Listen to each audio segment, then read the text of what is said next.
Bonjour, donc je suis Geneviève Almouzny, biologiste, directeur de recherche au CNRS et je dirige un laboratoire à l'Institut Curie. Je suis membre du conseil de l'ERC et membre de l'Académie des sciences.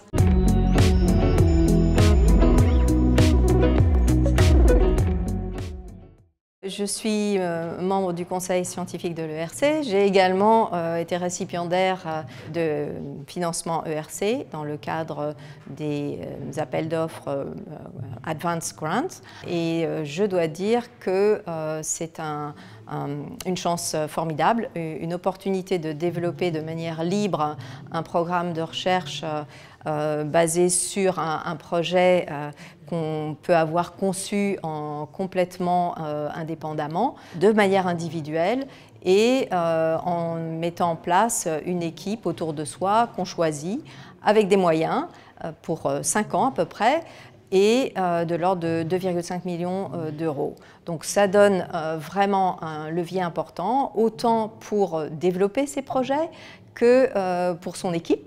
Et donc pour les personnes qui ont travaillé avec moi, j'ai eu le plaisir de les emmener dans cet élan et pour leur carrière à elles aussi, ça a été très important.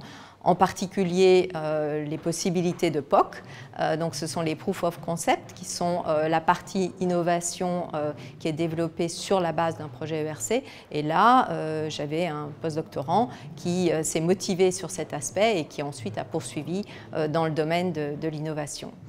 Voilà quelques exemples de ce que peut apporter l'ERC et j'encourage vivement toute personne à postuler. On apprend beaucoup et même si on ne réussit pas, et d'ailleurs moi j'ai raté aussi, donc on peut se permettre de rater et de réussir en recommençant. C'est un exercice qui est toujours important et on l'utilise aussi pour d'autres demandes de financement en France. Là, il y a des leviers très importants.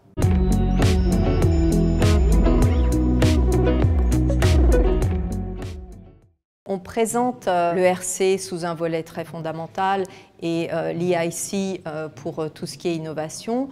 Et il est important de réaliser qu'il y a des synergies et des complémentarités entre les deux.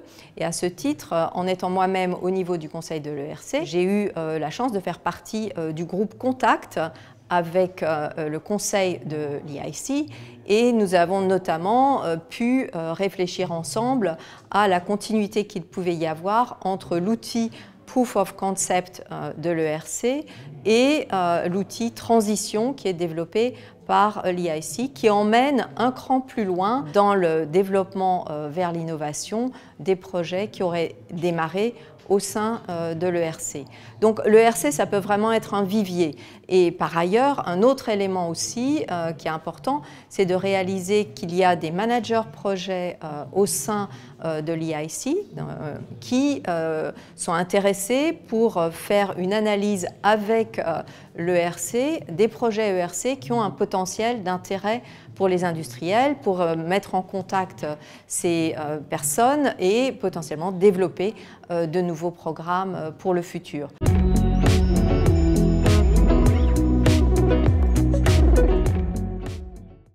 Alors, je voudrais illustrer comment des projets ERC ont pu déboucher sur des innovations importantes avec 3 exemples.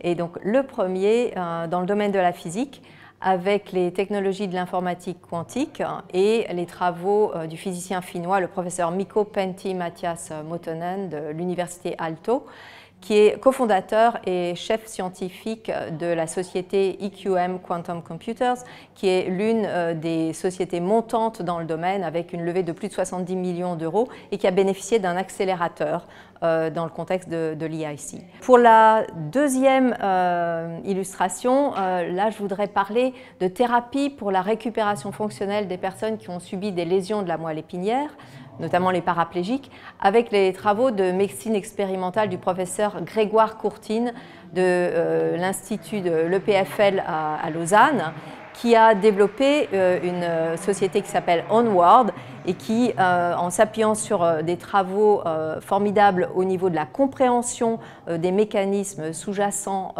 à l'aspect des défauts neurologiques, a pu mettre au point une technologie qui permet aux gens de marcher à nouveau. Donc c'est assez fabuleux. Il a fait ça en illustrant avec une personne qui avait eu un accident de gymnastique et qui a pu retrouver la capacité de marcher grâce à ses travaux. Donc maintenant, c'est quelque chose qui doit s'étendre à d'autres. Et là aussi, la société a pu monter et obtenir des fonds tout à fait conséquents. Le troisième exemple que je voudrais donner, je le trouve particulièrement intéressant parce qu'il est parti d'une idée qui n'était pas destinée à l'objet final. En effet, il s'agit de la détection de l'anosmie dans le cadre, je devrais préciser, donc perte de l'odorat dans le cadre du Covid-19. Et donc c'est une idée qui a été développée par le professeur Noam Sobel de l'Institut Weizmann en Israël. Et en fait, il était parti d'un projet en 2011 dans lequel il cherchait à identifier les propriétés spécifiques d'odorat individuel. Et donc ça l'a amené à développer des outils pour tester dans chaque individu leur capacité à sentir différents types d'objets. Et lorsque la situation Covid s'est avérée, cet outil est devenu Smell Tracker, un outil maintenant tout à fait performant pour le Covid-19, pour l'anosmie. Voilà, donc notre imagination n'a pas de limite.